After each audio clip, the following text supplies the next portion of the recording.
வணக்கம். இன்னைக்கே நம்ம பார்க்க போறது சரித்திரத்தோட மிக கொடூரமான போர்கள்ல ஒண்ணான முதல் உலக போரை பத்தி தான். ஆனா இதுல ஒரு பெரிய ஆச்சரியம் என்னன்னா, இந்த போர் நம்ம இந்தியாவோட கடற்கரை வரைக்கும் வந்திருக்குன்னு சொன்ன நம்புவீங்களா? வாங்க அந்த ஆச்சரியமான கதை என்னன்னு பார்க்கலாம். ஆமா, இத கேக்கறதுக்கு நம்ப முடியாத மாதிரி தான் இருக்கும். ஆனா 1914 செப்டம்பர் மாசம் ஒரு ராத்திரியில அந்த போர் மெட்ராஸ் நகரத்தோட வாசலுக்கே வந்துருச்சு.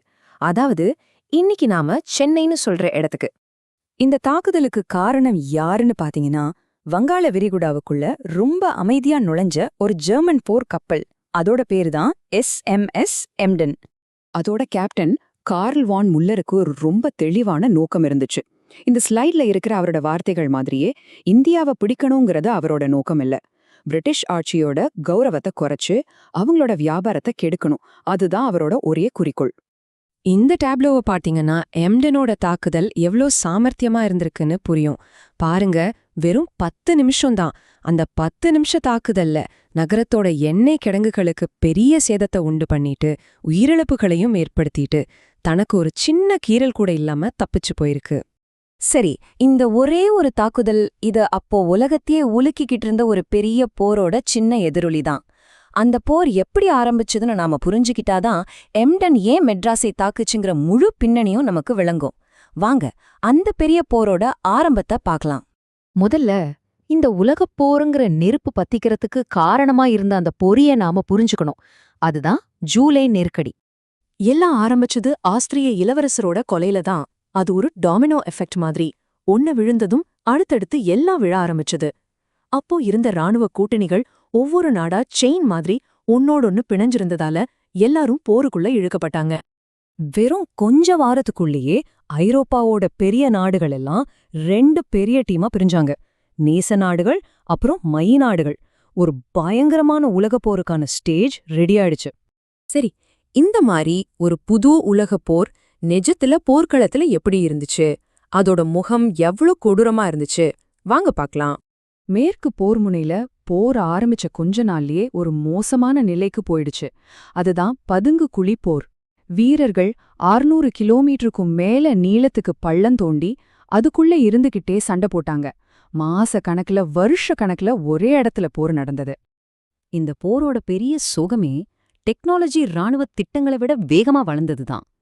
நீங்க இங்க பாக்குற மெஷின் கன், பீரங்கிகள், விஷவாயு மாதிரி புதுசு புதுசா வந்த ஆயுதங்கள் திறந்த வெளியில சண்டை போடுறதே ஒரு தற்கொலை மாதிரி ஆக்கிடுச்சு. இதனால லட்சக்கணக்கான வீரர்கள் ரொம்ப சுலபமா உயிரிழந்தாங்க. இந்த போரோட அளவு நம்மால கற்பனை கூட பண்ணி பார்க்க முடியாது. இதுக்கு முன்னாடி சரித்திரத்திலே இல்லாத அளவுக்கு சுமார் 7 கோடி ராணுவ வீரர்கள் இந்த போர்ல சண்டை போட்டாங்க. ஆனா இந்த போருக்காக கொடுத்த உண்மையான விலை என்னன்னா மனித உயிர்கள்தான். 1918ல போர் முடிஞ்சப்போ ராணுவ வீரர்கள் பொதுமக்கள்னு சேர்த்து கிட்டத்தட்ட 2 கோடி பேர் இறந்திருந்தாங்க. இது சரித்திரத்தோட மிகப்பெரிய இழப்புகள்ல ஒண்ணு. இவ்ளோ அழிவை ஏற்படுத்தின ஒரு போர் உலகத்தோட வரைபடத்தை மாத்தாம இருக்குமா? நிச்சயமா இல்ல. போருக்கு அப்புறம் உலகம் எப்படி இருந்துச்சுன்னு பாப்போம். இந்த போர் பல 100 வருஷமா கோலோச்சிய வம்சங்களையே காலி பண்ணிடுச்சு. வெறும் 4 வருஷத்துல 4 பெரிய சாம்ராஜ்யங்கள், அதாவது பேரரசுகள் இருந்த இடம் தெரியாம போயிடுச்சு. இந்த மாதிரி ஒரு பேரழிவு திரும்பவும் நடக்கக்கூடாதுன்னு ஜெயிச்ச நாடுகள் எல்லாம் சேர்ந்து சர்வதேச சங்கம், அதாவது லீக் ஆஃப் நேஷன்ஸ உருவாக்குனாங்க. இது உலக அமைதிக்கான ஒரு பெரிய கனவா இருந்துச்சு. ஆனா அந்த அமைதி ஒப்பந்தங்கள்ல நிறைய பிரச்சனைகள் இருந்துச்சு. போதாது குறைக்கு இந்த சர்வதேச சங்கத்துக்கிட்ட தன்னோட முடிவுகளை அமல்படுத்துற அளவுக்கு படை பலம் இல்ல. அதனால இது ரொம்ப பலவீனமா இருந்துச்சு. இதோட விளைவுதான் அடுத்த 20 வருஷத்துல இதைவிட ஒரு பயங்கரமான உலகப் போர் ஆரம்பிச்சது. சரி, இப்போ மறுபடியும் நம்ம கதை ஆரம்பிச்ச இடத்துக்கே வருவோம். இந்திய பெருங்கடல்ல ஒரு பயத்தை உருவாக்குன அந்த ஜெர்மன் கப்பல், அந்த எம்டனுக்கும் என்ன ஆச்சு? கடைசில எஸ்எம்எஸ் எம்டன் கப்பலை கண்டுபிடிச்சு அழிச்சிட்டாங்க. ஆனா அதோட கதை அதோட முடியல.